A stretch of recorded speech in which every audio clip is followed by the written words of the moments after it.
বলছেন আমি বিপিএল পরিবারের কার্ড একদম মুক্তদার।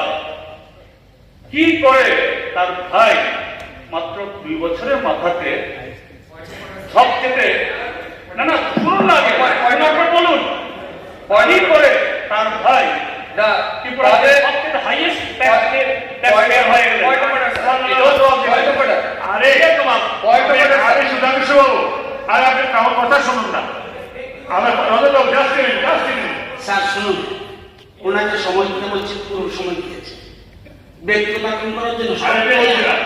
আমি সেটাই বলছিলাম, এটা ওনার জাতের পরিচয় দিয়েছে, ওনার জাতের পরিচয় দিয়েছে, জাতের পরিচয়, জাতের পরিচয় দিয়েছে।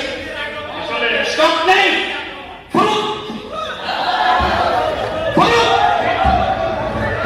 থাকবে না, জানি কোন জায়গায় রয়েছে।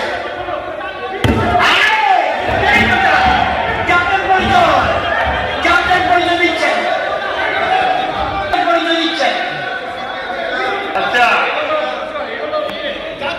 ঠিক আছে, উনি বক্তব্য শেষ করেছেন, আমরা পরবর্তী বক্তার জন্য আসছি।